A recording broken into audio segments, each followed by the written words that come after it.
back up here. So he had a bath in Show Season Bright. Show Season is one of my go-to shampoos. I love their line. Most of my more general shampoos are Show Season. I just find them, they're paraben free is the one thing about them, which ever since I switched to a paraben free shampoo, which even my top premium shampoos are paraben free, my hands don't crack anymore. So usually the winter months I would have dry, cracked hands, and when I switched to Show Season, that stopped happening. So I said, well, it's that good for my hands, it must be better for the dogs. So I made the switch and I have not gone back. In a pinch or an emergency, if I had something that wasn't paraben free, I would use it. I used it for years. But I really like this line, and the owner's a Show Season, Sandy. She's awesome to deal with. And yeah, I love the product. All right, so I'm just towel clipping here. Just helps not blowing your towel off the table. Towel on the table helps the moisture. So in my salon, especially at Grooming Tales, my full-time salon, not the academy, but we have 3 full-time groomers plus 2 bathers, bathing and drying all day long. The moisture goes up in the air, so I tell them have to have a towel on the table. So when we're drying, anything that hits the table, it just stays in the towel. It's not going to recirculate back into the air. Humidity will take you way longer to dry a dog. So if you have a humid room, get a dehumidifier. Make sure you're toweling really well. Utilize towels on your table. We use a Happy hoodie. So just like myself, I'm about to put some ear protection on. We protect the dog's ears as well. So most dogs will let you put this on them. Few will hate it. So I try to do it as long as I can, and then they might remove it. They don't hear the loud dryer for as long as we do. So definitely I wear ear protection, and all my staff wears ear protection. So let's dry a dog. Oh, I didn't talk about leave-in conditioner. So today we're using Marshmallow. Where did I put it? It was on the end of my thing. Hello. Oh, there it is. So Marshmallow is another favorite product of mine. Canadian made. Faith makes this. Love you, Faith. And it's a really nice smelling detangler, and you can use it as a leave-in, and it's a fluffer as well. So anything, if you want to have the coat nice and fluffy, which I really like his legs fluffy. So detangle, demat, and fluff. It doesn't leave a heavy residue. It's nice and slippy, so the knots in his legs are going to come out a lot easier. If I spray this in before I dry, it works its way in through the coat. So I put it on all his furnishings, his tail. Keep calling them furnishings. Leg hair. He's not a golden. You know what I mean. His face wasn't matted, so we don't need to do that. And even if later I found that I didn't quite put enough in, I would reapply this and dry with my stand dryer for some spots if I find I still need more. I've never found I've ever had too much product in him. It always still feels great when you dry it. All right, so this is going to probably be fast forwarded. Talk a little bit about it before we do it. So on my Shih Tzus, anything I want to lay nice and flat, I use this, but I also use this on fluffing. The square one is my favorite now. I was using the nozzle for years, the small nozzle. I tend to only use that on my de-shed dogs. because I can use this to fluff when I push up, and I can use it to lay coat flat on the parts of the body that I want to flatten as well. All right, so we'll probably fast forward this. You can watch this in real time if you want to slow it down. But I'll just talk about what I'm going to do first. I usually start with my legs and work my way forward. I always have a routine. I try to always dry the dog in the same way every time. It helps get the dog used to what I'm doing. It helps me remember all the spots. Routine will make you faster. So I want these legs to look fluffy, so I am going to dry them upwards. What else am I forgetting? The tail. You're going to notice I'm going to have to pull my dryer away when I go to do the tail because it's so long. You can create what's called whip knots. So you'll see me trying to adjust. They still happen because that's a lot of hair. And yeah, I am going to push this backwards as well. So it's almost like I'm back brushing when I fluff it this way. And then when I take my clippers over it for the final clip, it'll be picked up within my clippers will pick up the hair easily. Prep work, if you're watching this and you're not a groomer, a lot of people will say, well, I tried at home. You haven't learned proper prep work. This is why you need to go to school. You need to get taught on many different types of breeds. You don't understand prep work if you can't clip your dogs correctly with your clippers, like you get hair caught in them. There's a prep work, brushing out correctly. People say I brushed my dog, but they're not doing it correctly. You're not bathing correctly. You're not drying correctly. All of those things matter. You're not going to learn that from this video. You're not going to learn everything you need to know. This is going to help anyone who's already on the journey of learning how to groom. I hope gives you some pointers, gives you a reason why groomers have a job, because not all owners have all this awesome equipment. And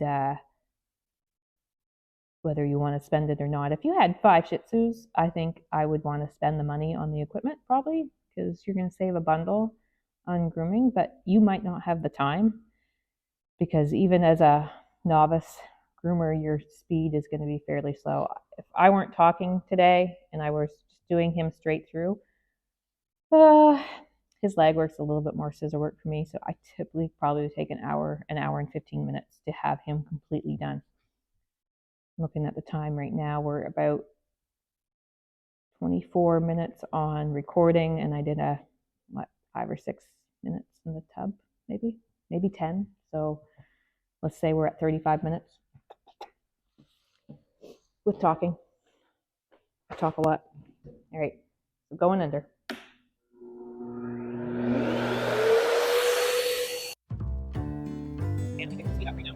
Okay, buddy. Let you sit. Sit. There you go. You can sit. You can sit. Neat. I know there's knots in there. So I just want to take section by section. Make sure you're not getting through. Just take a little less hair. So go back up a little and take a little hair. I literally create a line. Bring a little bit hair down. Make sure I get the comb through. Oh, there's a little tone on there. Feel it in your toes. Spend a little bit of time right in there. Make sure we get that. And we can speed up right now. Okay, buddy. Let you sit. Sit. There you go. Just sit. Just sit. Neat. I know there's knots in here. So I just want to take, it's time consuming. Section by section, how to handle a dog. Make sure if you're not getting play at home, take a little less hair. So go back up a little. Coming to the groomer on a regular basis. Get used to this routine. Yeah. And then create a line. Bring a little bit down. Sit here and love it. I think that's me do it. Make sure I get the comb through. A little tone on there. Feel time consuming. If you don't know how to handle a dog, spend a little bit of time dog wants to go play. So we get that at home. When they start coming to the groomers on a regular basis, they get used to this routine. He's pulling, but I'm used to this. Sit here and love it. I think that's me do it.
It's hard for me to show the camera here.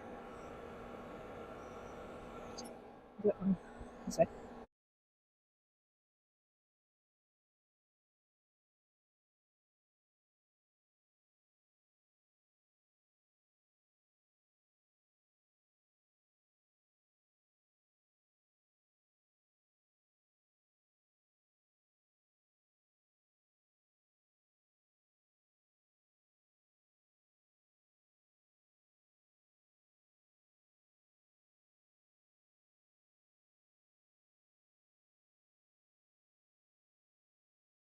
Alright, so at this point, I grab a comb and a slicker. My favorite slicker is the uh, Miracle Coat slicker brush. This here is a Kenchi finishing comb. It's just really nice now. I have other combs that are used for dematting. So if I get to the matting and it's too tight, I will use this comb to help break it up. But never my Kenchi because it's quite delicate. So I can see some of them have bent just a little bit, not too bad, but you can bend the tines on these pretty easily. So this is usually just for my fluff work, and this is used when I'm still trying to get out some tangles. So, with the blower going on, Mr. Leo, I'm just going to do an ear first while we're right up here. I wonder if I can get on this side again.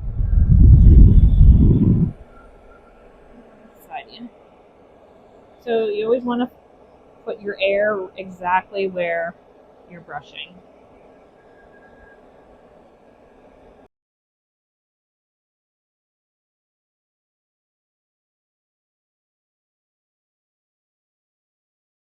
This is, we're stretch drying the coat. We want to get it nice and smooth and dry and tangle free.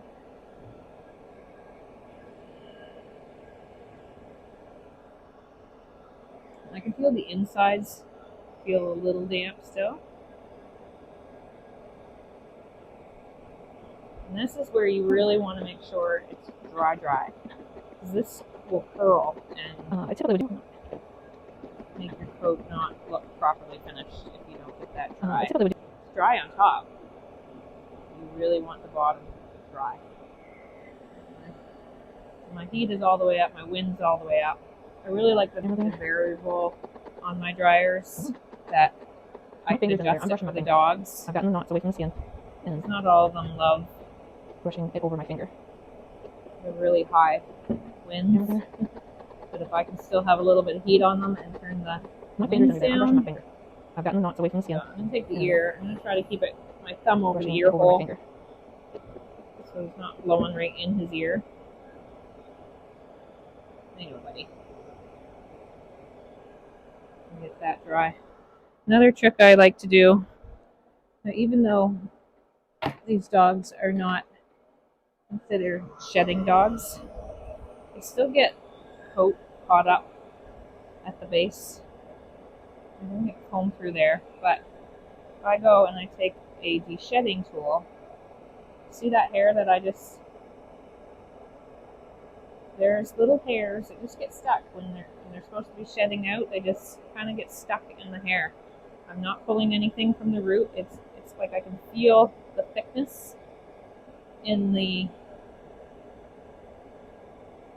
coat, and it's just little hairs. It'll make all the difference in the world in getting that out.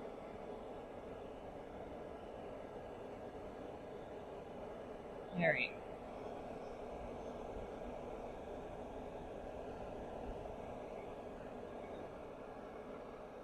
So that's ears pretty done. I'll just keep going around the body this way right now because we're on this side and it's a good view for the camera. So, line brushing. So we start at the bottom and we work our way up, little by little. It's not a big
This is what owners will usually be like, I brushed him, but they're not taking meticulous time. Meticulous time, that's not a word. They're not being meticulous and making sure they go over every part of the dog. And that's why we have jobs.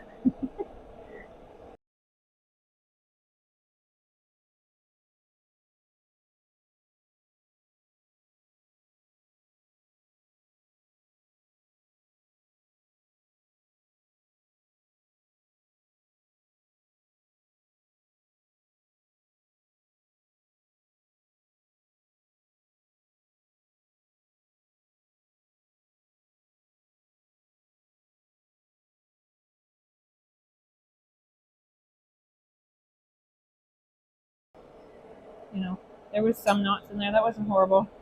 But I allowed the product to do most of the work. And now as I'm drying it and getting it straight, he's got his ear right here. So I take advantage of when the dog passes me something. I'm going to do that right then. He's in a position right now. I'm not going to move him later and do the ear. It's right here. I'm going to do it right now. I find one thing when I'm teaching that some people think there's only one way to do it. If you've learned only one way in school or from a mentor or whatever, no one else has ever taught you, you'd be so surprised. There's other techniques that you can do. You don't have to go right leg, left leg, back leg, back leg. You can do it whatever way you want. And sometimes the dogs dictate it. But no, it is best to have a routine. But the definition of insanity, when you keep doing the same thing over and over again, expecting different results. If he's not cooperating for me for the way I like to do it, I adjust. I adjust to the comfort of the animal.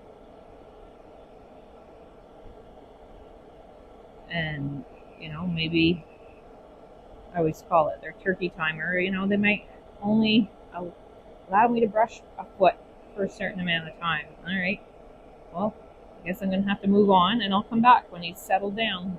But sometimes dogs don't like their nails done, and they think you're they're picking up their feet because you want to do something with their nails. So I move on to another part of them until I can get back to here and have a few more minutes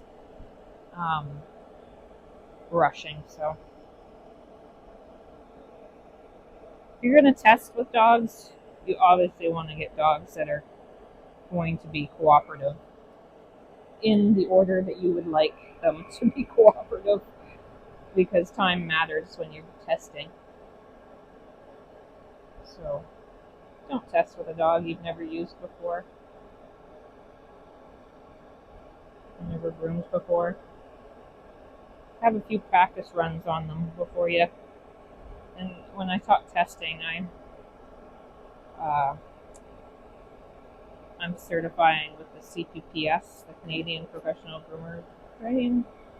Pet Stylists Association. Sorry. I'm working towards my master's, halfway there, a little over halfway there. So I've learned a lot during getting tested. Just little things that you didn't know you didn't know. That really make your life and your grooming so much better. So I highly recommend going through this process. It can be stressful. Oh gosh.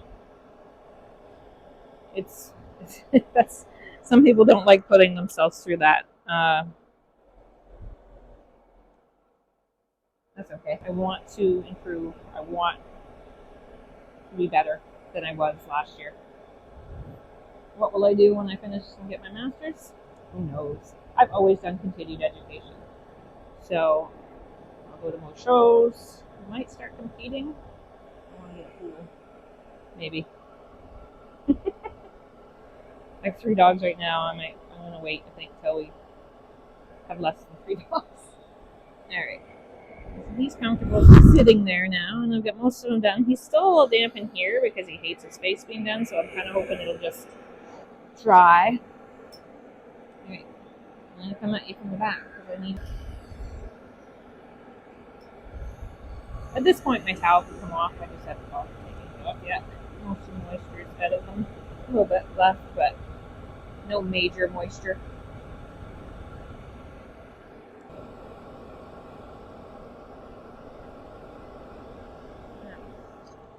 I think you can see. Again, line brushing, starting at the bottom, working my way up, following through with my comb.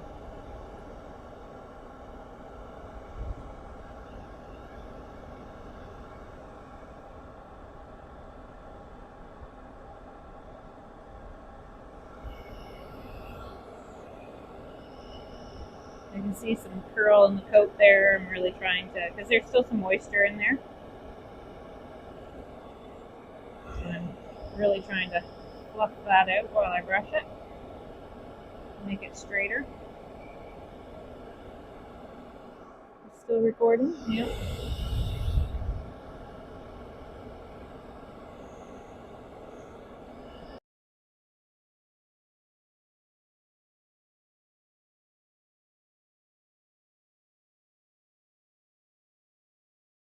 So,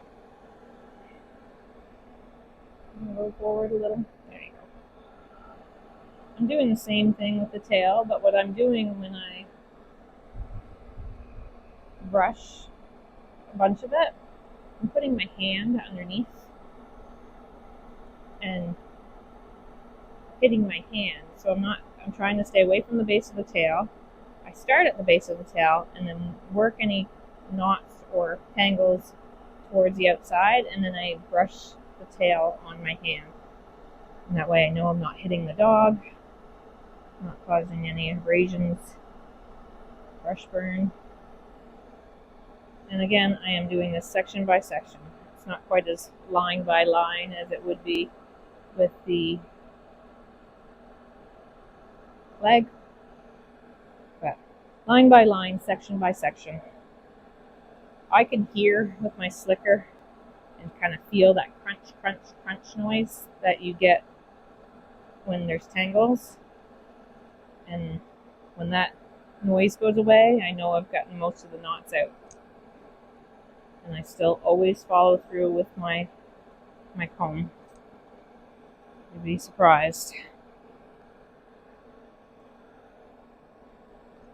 And if you miss all the stuff at the base, that's where the mats are going to form, and that's where we have to take a clipper to your dog, and you haven't brushed the base of the leg, you just brushed all the surface hair, all the knots are at the base, so when I have to clip that knot out, I have to get underneath the knot. So I have to take a blade that's short enough to get underneath the base, and that's why we shavy your dog.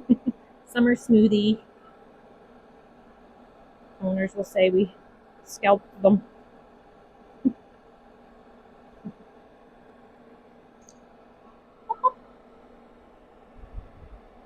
I know. You're a sitter. You're a sitter. Leo, you're so cute though. It's hard not to love you. So.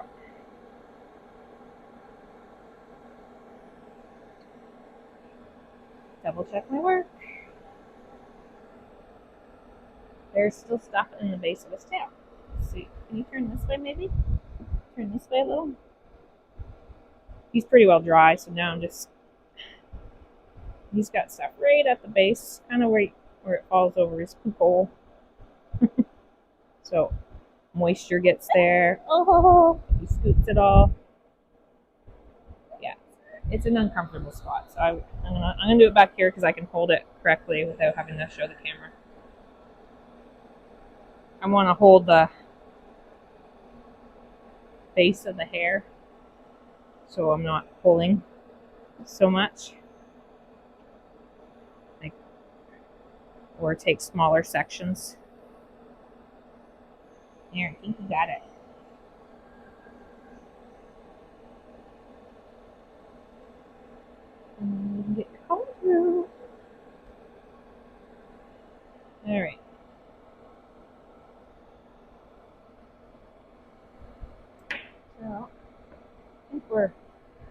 well dry. His face just, his eyes are constantly watering. So your face is still a little damp, just where your eyes are. I'm gonna get rid of this towel and face him towards the dryer. So the only spot left I'm trying to dry is right in here. But he's literally tears. So as best we can.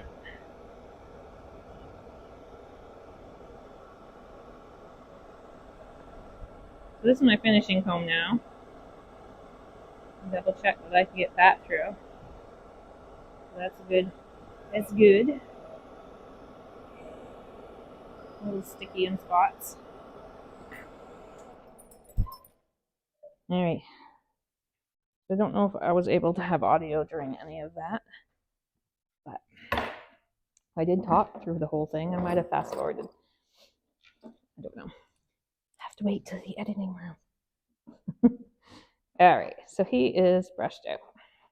He is dry. So two things I didn't do for the bath, and I sometimes do. And I actually said I was going to do pads, but I didn't do them. So pads, and I feel like there's still a knot in there. Oh, there's still.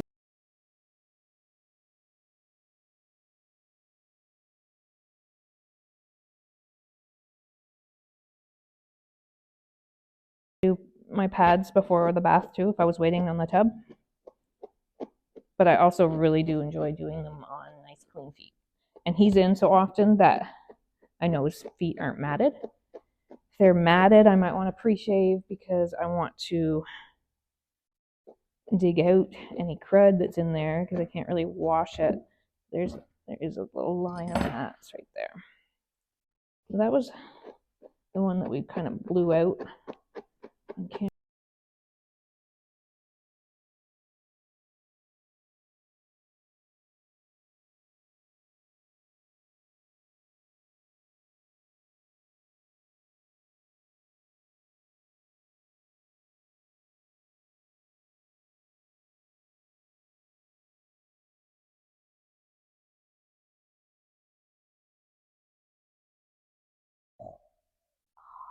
A little bit of a snag. That's my finishing comb, so I don't want to tug too hard. I don't want to tug too hard because it's on the dot either. But sometimes you can tug a little harder with your. Nice. There we go. Yeah. So he is brushed out. I might find a tangle here and there. When you've been doing this so long, you kind of rush through some parts and fix it as you go. But it's pretty well. There's your front leg. I'm looking at the camera and trying to see. He's got big mop feet. I'm going to fix that because it's too much in the front. You can see how big they are at the front and there's not much in the back. Yeah, we're going to fix that. I think I might take off some of the